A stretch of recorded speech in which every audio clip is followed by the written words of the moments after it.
They say miracles restore faith, but this one destroyed mine. It started with something small, a torn silver foil in the bathroom trash. Birth control pills. The same woman who told me she couldn't get pregnant suddenly was. She called it divine intervention. I called it statistically impossible, because 3 years ago, I had a vasectomy. That's when I realized the truth wasn't just ugly. It was deliberate. And the woman I thought I married? She'd been performing her own experiment all along. My name is Ethan Parker, 42 years old, senior engineer at a cybersecurity firm in downtown Chicago. I'm the kind of guy who believes in structure, logic, and facts. My wife, Vanessa, 38, was the opposite. Impulsive, emotional, spontaneous. Maybe that's what drew me to her 12 years ago. We balanced each other. Or so I thought. We had 2 kids, Liam, 10, and Sophie, 7. My life revolved around them. Early mornings making pancakes, late nights fixing broken toys, weekend soccer games. The kind of life that made people at work say, "Man, you're lucky." And I believed I was. Until the day I found that silver foil packet crushed beside the bathroom sink. It was birth control, the same kind she used years ago, before I had my vasectomy. My first reaction wasn't anger. It was confusion. Why would she have that? When I asked her, she didn't even flinch. Oh, those old ones. I cleaned out my purse and must have dropped them, she said with a dismissive laugh. But her tone, calm, rehearsed, didn't match the situation. That night, as I lay in bed, something didn't add up. Vanessa had been distant for months, working late, glued to her phone, more girls' nights out than usual. I chalked it up to stress. But the next morning, she hit me with another bombshell. She was pregnant. Tears in her eyes, trembling hands. She said, "I know this sounds crazy, Ethan, but maybe this is a miracle. Maybe your vasectomy didn't work." A miracle. That's what she called it. I wanted to believe her. I even went online, typing vasectomy failure rate into Google at 3 a.m., less than 1%. But those numbers weren't the problem. My instincts were. Something deep inside me whispered that this wasn't divine. It was deliberate. Still, I played along. I hugged her, congratulated her, pretended to be the supportive husband. But my mind was spinning. At work, I started connecting dots. The new perfume, the extra gym clothes in her car, the way she smiled at text messages and turned her phone upside down when I walked by. Then there was Bill, her boss. Charming, older, recently divorced. He'd been calling her indispensable at every company dinner, always a little too close in photos. I used to think it was harmless. But now, every word, every touch and memory felt tainted. I didn't say a word to anyone, not even my best friend. I just started watching, listening, collecting. Because if Vanessa thought she could lie her way through this miracle, she was about to find out. I build systems for a living. And the thing about systems? When they fail, I know exactly how to trace the error back to its source. I started small, quietly, like digging for a loose screw, slow, careful, precise. First thing I noticed, her phone. Vanessa always left it face up on the counter. Then, overnight, she changed the lock code. New password, new privacy. She started working late, more often, saying client deadlines were brutal. She'd laugh off my questions with a shrug and a soft, "You worry too much." But worry, in my chest, was turning into a map, and every new detail was a street sign. So I checked the most boring place anyone could, our joint credit card. At first it was the expected stuff, groceries, gas, the usual. Then the oddities appeared like breadcrumbs. Dinners at restaurants downtown I'd never been to. Hotel charges on weekends. Floral shops I didn't recognize. Little things that, added together, started to look deliberate. I told myself to breathe. Don't jump. Follow the data. The real break came from something I almost didn't do. I ordered DNA tests. I told myself it was curiosity, a way to finally quiet the voice at the back of my head. I mailed the kits for Liam and Sophie and one for me, tucked into the same box like a stupid, desperate peace offering to the truth. The results arrived on a Tuesday afternoon. I opened the envelope with the sort of casual motion that pretends it doesn't matter, then froze. Neither of the kids were biologically mine. The report showed they shared DNA with the same man. One father for both my children. I read it twice, as if the second pass would change the letters on the page. It didn't. My hands went numb. I sat down on the garage step and tried to count my breath. The garage smelled of oil and rubber, the same smell that had once calmed me. Not today. Today it smelled like betrayal. Once the DNA results exist, everything else snaps into focus. The name that came up over and over in my head was Bill Wright, Vanessa's regional director. Divorced twice, charming in a way that reads like practice charm. He'd always been around at company events, a touch too familiar when he congratulated Vanessa on a job well done. I'd never liked him. A gut reaction. Now that gut had teeth. I reviewed the security camera feeds I'd installed around the house. Little things I kept for package theft and the neighborhood cat. At first there was nothing. Then I fast-forwarded through a Saturday night feed and felt my stomach drop. Bill pulled into our driveway while I was supposedly out on a business trip. He walked up the path with a bouquet of lilies, a nervous smile on his face, and Vanessa opened the door like she'd been waiting all evening. The clip was grainy, but the silhouette said more than any confession. Familiarity, ease, trespass. The worst was a clip from 2 nights later. Liam, barefoot and in pajamas, opened the door for Bill and, without missing a beat, threw his arms around him and said, "Hi, Dad, Bill." The words were casual, innocent. They landed on me like a hammer. Something in me shifted then. The part of me that had been patient, the part that wanted explanations and second chances, collapsed into a very different mode. I was no longer just Ethan, husband and dad. I was Ethan, investigator. The training that built my career, meticulous documentation, chain of custody, airtight evidence, suddenly felt like a muscle I had to flex. I reached out quietly to Michelle Torres, a lawyer I'd used a handful of times for corporate matters. I told her I needed help, not for revenge, but for protection. She listened without blinking. "We'll do this clean," she said. "Protect the assets, document everything, and don't engage in public drama." Her voice was steady, which steadied me. We mapped a plan, separate accounts, move assets into corporate structures so they couldn't be touched in a divorce, preserve all the electronic logs, emails, text backups, the camera footage. Michelle would prepare the legal scaffolding. I would continue collecting the facts. Surveillance became a tool, not a weapon. I installed a few more cameras, set up secure backups, and started time-stamping every piece of evidence.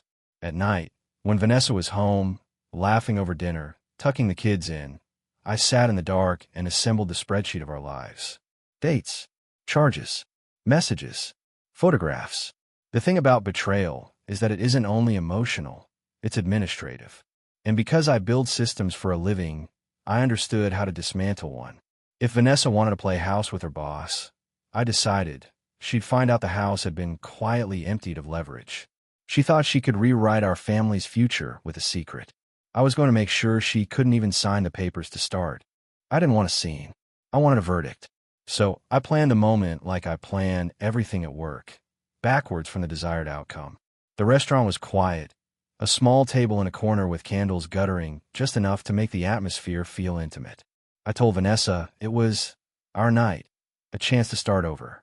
She arrived in a navy dress, hair done, smiling like someone who expected absolution. She sat down like she'd been rehearsing the relief on her face for weeks. We made small talk for a while. I let her believe I was the same husband she'd left and returned to as a convenience. When the food came, I ate slowly, watching her with a calm I didn't feel. At the perfect moment, halfway through the third course, when the server had refilled our glasses and the restaurant's hum made everything feel safe, I slid a small envelope across the table. "Open it," I said. She blinked, frowning. "What is this?" "Just open it," I repeated, my voice like glass. She tore it open. Inside were 2 things: the DNA report, the lab's formal paper with the numbers and the name of the matching man, and below it, a notarized statement confirming my vasectomy, signed and dated 3 years prior. Her face emptied, color left in a slow wave. The fork clattered on her plate like a dropped gavel. "Ethan, I can explain," she began, the practiced apology already rehearsing itself.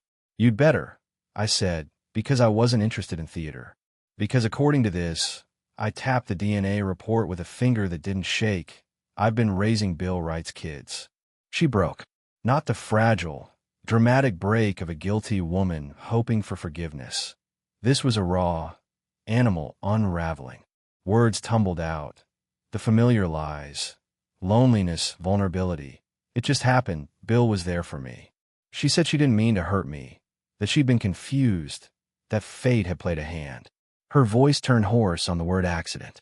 I listened the way a mechanic listens for the sound of a failing engine, attentive, cold, and already knowing the repair would be expensive. By the time the bill arrived and she had stopped speaking, I had already moved. That night, while she sat on the couch numb and apologizing into a pillow, I wasn't pacing the floor or dialing a friend. I was forwarding files. Every incriminating email, every message thread from her secret phone, every hotel receipt and the photos from the hidden camera, all of it, went to 3 places. HR, the board of directors, and my lawyer, Michelle Torres, with a note that read, simply, for immediate action. I didn't want whispers in the hallway. I wanted an institution to do what reputation demanded. Act. I wanted those men who hide behind titles to have their names on paper in a way the law couldn't ignore. Then I did something else a little crueler and a little more public. I posted a single photo to social media. Vanessa and Bill walking out of a hotel, hands brushing, smiles too familiar for daylight. I captioned it. Some miracles come with receipts. Short, clear, direct. It was like dropping a match into gasoline. Within hours, the image had been shared thousands of times. Comments poured in. Shock, anger, pity, amusement. The local gossip pages grabbed it. Someone in the comments tagged a columnist. The next morning, Bill's office received a terse email from corporate. You were suspended pending investigation. Vanessa's inbox filled with messages from colleagues she never expected to hear from again. Her calendar, once full of meetings and client lunches, emptied under the avalanche of sudden scrutiny. People I'd seen at family barbecues, people who once waved to me in the cul-de-sac, now looked at Vanessa as if she'd been wearing a different face all along. Her lunch date with her boss, canceled. The invitation to the annual client gala, rescinded. Vanessa's name, which had once been a comfortable, neutral thing in neighborhood conversations, started to crack in people's mouths. And yet, watching all of it unfold, I felt none of the petty triumph I thought I would. It wasn't glee. It was a hard, clinical satisfaction, the kind that comes when a hypothesis is proven right and the evidence is incontrovertible. The math had been right. The system had been followed. The lie had no place left to hide. But I wasn't done. Exposing the affair was only chapter 1. There were corporate consequences to ensure, legal steps to secure, and a longer, quieter dismantling to perform. The DNA report and the suspension were fireworks. The slow burn that would ensure Vanessa couldn't salvage her career, that Bill couldn't walk away with his pension or his titles, would require patience. As the notifications on my phone multiplied and Vanessa crumpled into a chair across from me, I realized this. The miracle she'd promised herself had dissolved into something uglier than infidelity. It had become a betrayal that tried to rewrite my children's lives. I'd shown her publicly what private lies had infected our home. The rest would be making sure the damage was irreversible, not for revenge's sake, but to make a clean break from the life she'd tried to appropriate. I left the table first. Vanessa still sat there, mouth open, the candle smoke curling up like a question mark. Outside, the night was cool and indifferent, like everything else had been until I made it not be. A week later, Vanessa came back, not humble, not apologetic, but burning with fury. Her lawyer had already filed the divorce papers, demanding half of everything. The house, the cars, my investments, even the company shares she'd never helped me build. But what she didn't know was that I'd already stripped every shared account down to zero. Most assets were in a corporate trust under my name, protected by ironclad clauses that even her attorney couldn't touch. By the time her legal notice reached me, the fortune she thought she could take was already gone, safely locked behind walls of legality she'd never understand. That morning, I called Michelle, my lawyer and trusted ally, to be present, along with 2 neighbors as witnesses, just to ensure every word and action would be accounted for. I wanted the truth documented, not just spoken. Vanessa's car screeched into the driveway, stopping hard enough to make gravel scatter. She got out like a storm in heels, sunglasses on, jaw tight, anger radiating from every movement. She slammed the car door and marched toward the house. The moment she walked in, she started shouting. You think you can humiliate me in front of everyone and just walk away? I didn't flinch. No, Vanessa, I said calmly. You humiliated yourself the moment you decided to turn our marriage into a business meeting with benefits. She threw her purse on the counter, eyes flashing. You think I don't know what you did? You had my boss fired. You made me look like some. I interrupted, sliding a manila folder across the kitchen island toward her. No, I didn't make you look like anything. You did that all on your own. Inside the folder were 3 documents. The paternity test, proving neither child was mine. The corporate audit, showing her financial ties to Bill through falsified business expense reports. The official company memo, announcing Bill Wright's immediate termination for gross professional misconduct and ethical violations. Her bravado cracked. The color drained from her face as she read each page, hands trembling. This isn't fair, she whispered. You set me up. I took a deep breath, met her eyes, and said, No, Vanessa, I didn't set you up. I just let the truth breathe for once. Her composure shattered. She lunged at me, tears streaking through her makeup, screaming. You turned them against me. The kids, they won't even talk to me. I didn't respond. I didn't need to. Our children had already seen the headlines, the comments, the public disgrace. They had come to me, crying, asking why their mother's pictures were all over the internet with another man. I had no answers then, but they'd already found them. Michelle quietly documented everything, watching from the corner of the room as Vanessa's rage burned itself out into panic. And then came the moment no one expected. The sound of tires on asphalt. 2 police cruisers rolled up to the curb. Vanessa's head snapped toward the window. What is this? She demanded.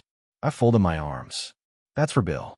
Seconds later, officers escorted a disheveled, red-eyed Bill Wright from his car. He looked like he hadn't slept in days. His shirt was half-tucked, face pale with exhaustion. He was being served with a restraining order, filed by his estranged wife, who had discovered the affair, the fraud, and the harassment charges piling up. The neighborhood was silent. Curtains shifted in windows. Vanessa ran outside as they read Bill's rights. Bill, tell them this is a mistake, she shouted. He turned his head, eyes hollow, voice flat. You're not worth losing everything for. And just like that, he was placed into the back of the cruiser. Vanessa froze. Her mouth opened, but no sound came out. Then her knees buckled. She dropped onto the driveway, her purse spilling, lipstick, receipts, and that same silver foil wrapper that started it all. No one rushed to help her. Not the neighbors. Not me. I stood there in the doorway, arms crossed, watching as the last piece of her world crumbled. She looked up at me through tear-streaked mascara, whispering, You destroyed me. I shook my head. No, Vanessa, you destroyed us. I just made sure the wreckage was visible. The officers drove away. The neighbors turned back to their lives. And for the first time in years, the silence in that house didn't feel like loss. It felt like peace. I walked inside, closed the door, and let the echoes of her chaos fade into the quiet she'd tried so hard to fill with lies. 3 months later, the divorce was finalized. No appeals, no courtroom drama, just signatures, silence, and the sound of the gavel confirming what I already knew. It was over. The court ruled entirely in my favor. I kept the house, the cars, and the business. Vanessa got nothing. No alimony, no savings, no sympathy. Just her last name, and even that felt borrowed. Bill Wright's downfall came even faster. After the internal investigation, he was officially terminated for gross ethical violations, stripped of his pension, and blacklisted from every major firm in the industry. His LinkedIn went dark, his friends vanished, and his expensive suits were replaced by mugshots. And then came the headline that closed his story for good. Former executive shot by estranged wife in domestic dispute. Poetic, really. The man who destroyed families died in the ruins of his own. As for Vanessa, she tried to call once. One missed call. One voicemail I never opened. I didn't need to hear her voice. She'd had 12 years to talk to me honestly. Now her silence was the only language I wanted from her. Instead, I took someone else to dinner. Michelle Torres, my lawyer, my ally, and the woman who'd seen the worst parts of my life and never once flinched. She didn't pity me. She respected me. And for the first time in a long time, I didn't feel broken sitting across from someone. Over grilled salmon and a bottle of Merlot, she said something that stuck with me. You didn't just win, Ethan. You rebuilt. That's rarer. That night, I realized she was right. I wasn't surviving anymore. I was rebuilding. I threw myself into work. My company expanded. 2 new contracts, 1 international. My mornings started earlier. My nights ended clearer. I'd stopped measuring time by what I'd lost and started counting by what I'd gained. Peace, control, and honesty. The kids, the ones I once thought were mine, were doing okay. I didn't blame them. None of this was their fault. They stayed with their biological father's family, and I sent a letter explaining that I wished them nothing but good lives. They didn't respond, and that was fine. Closure doesn't always come in the form of words. Sometimes, it's just letting go. One Saturday evening, while cleaning out the garage, I found an old cardboard box labeled Memories. Inside, the life I used to have, family photos, anniversary cards, a crumpled note that said, "Love you always, V." At the very bottom was a framed picture, me, Vanessa, and the kids, standing in front of the house I still lived in. The smiles looked real then. Maybe they were. Maybe that's what made it hurt a little. I carried the frame outside of the fire pit, set it down, and struck a match. The flame caught quickly, the colors fading to gray. As the glass cracked, I whispered, "They say revenge doesn't fix a broken heart. Maybe not, but it sure fixes the lies that broke it." The firelight flickered against the garage wall, soft and warm. Nothing like the cold light of betrayal that used to live in that house. I stayed there a while, watching the last pieces of the past turn to ash. Then I went inside, washed my hands, and looked at my reflection. For the first time in years, the man in the mirror didn't look tired. He looked alive. These days, I wake up before sunrise. No arguments, no double-checking receipts, or wondering about late meetings. I brew my coffee, open the blinds, and step into a world that finally feels honest. There are no miracles in my life anymore. No grand illusions. No promises made on shaky ground. Just truth, quiet, steady, and unshakable. And if Vanessa ever wonders where I went, or how I'm doing, I hope she scrolls past my name one day and realizes I'm finally living the life she only pretended to have. One built on honesty, not lies. Because in the end, revenge wasn't about destroying her. It was about rebuilding me. And I did.